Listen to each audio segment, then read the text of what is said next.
नमस्ते सर। क्षमा करना बेटा, मैंने तुम्हें पहचाना नहीं। सर मैं सुधीर, आपका स्टूडेंट। बहुत साल हो गए ना सर, इसलिए आपने पहचाना नहीं होगा। अच्छा अच्छा अच्छा अच्छा, बैठो बैठो, बताओ कैसे हो, क्या करते हो? क्या नाम क्या बताया तुमने अपना बेटा? सर सुधीर, 5th स्टैंडर्ड से लेकर 10th तक आपने मुझे पढ़ाया है सर। उम्र हो गई है बेटा, इतने सालों तक इतने बच्चों को पढ़ाया है, सबको याद रखना बहुत मुश्किल है, इसलिए माफ कर देना, मैं तुम्हें पहचान नहीं पाया। नहीं नहीं सर, आप ऐसे माफी मांगकर क्यों मुझे। नहीं मांगू? क्यों ना मांगू माफी बेटा?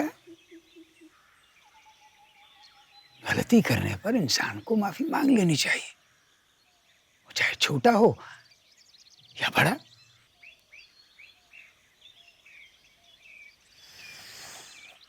सर आप इतने बड़े होके भी कितनी आसानी से माफी मांग लेते हैं, और मैं इतना छोटा होकर भी ना कभी आपसे माफी मांग पाया और ना ही उस अतुल से।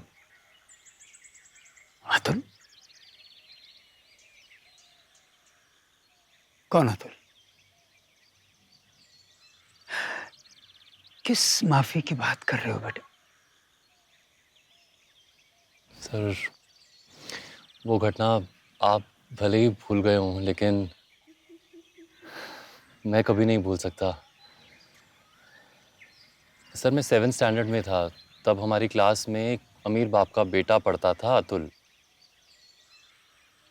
एक दिन वो क्लास में इतनी शानदार और इतनी महंगी घड़ी पहनकर आया कि मैंने ऐसी घड़ी कभी देखी तक नहीं थी, और उस घड़ी को देखकर मेरे मन में लालच आ गया। वो जब पीटी क्लास के लिए घड़ी को बैग में रखकर गया तो मैंने उस घड़ी को चुरा लिया। वापस आकर उसने देखा कि घड़ी बैग से गायब थी, तो उसने बहुत बड़ा तमाशा क्रिएट कर दिया। उस टाइम सर क्लास में आप थे। आपने बहुत प्यार से पहले सबको समझाया कि हो सकता है अतुल के हाथ से घड़ी गिर गई हो, तो किसी ने उसे अनजान आदमी का समझकर रख ली हो, तो वो उसे वापस कर दे। लेकिन सर पकड़े जाने के डर से या अपमानित होने के डर से मैंने ऐसा नहीं किया। फिर सर आपने सबको बेंच पर खड़े होने के लिए कह दिया।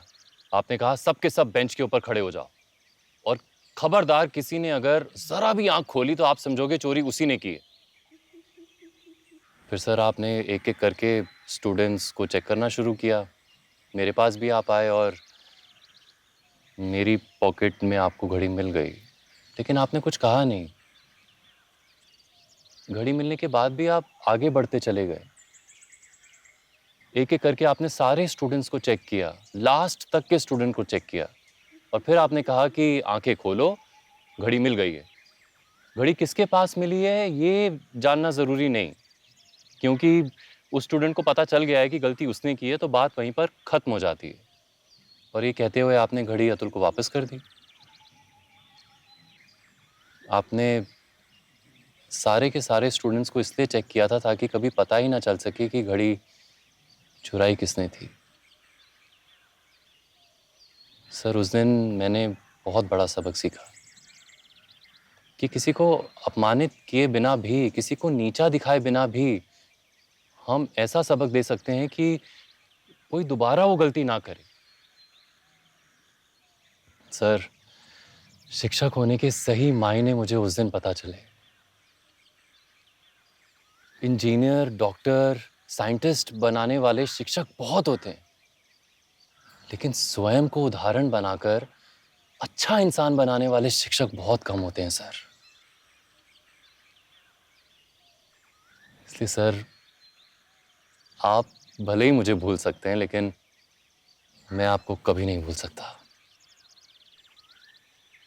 सर लेकिन एक क्वेश्चन हमेशा मेरे दिमाग में आता है कि आपको पता था कि गलती मुझसे हुई है, आपने मुझे पकड़ भी लिया था, लेकिन फिर भी मैंने आपकी आंखों में अपने लिए कोई ऐसा भाव नहीं देखा कि मुझसे मामूली से मामूली भी कोई गलती हुई हो। ऐसा कैसे हो सकता है सर? हाँ हाँ, मुझे याद तो आ रहा है थोड़ा थोड़ा कि ऐसी कोई घटना हुई थी।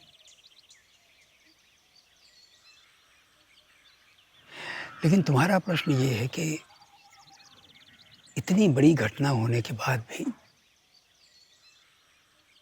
तुम्हारे लिए मेरी आंखों में ऐसा भाव नहीं आया कि तुमने कोई गलती की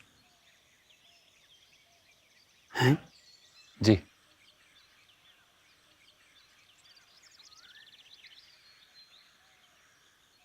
वो इसलिए क्योंकि तुम सबको आंखें बंद करने के लिए कहने के बाद मैंने भी अपनी आंखें बंद कर ली थी।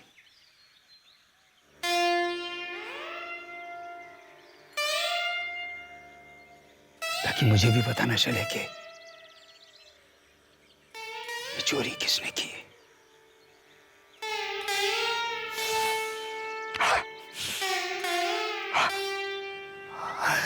क्या क्या क्या क्या क्या नाम बताया था तुमने? माफ करना, मैं फिर भूल गया।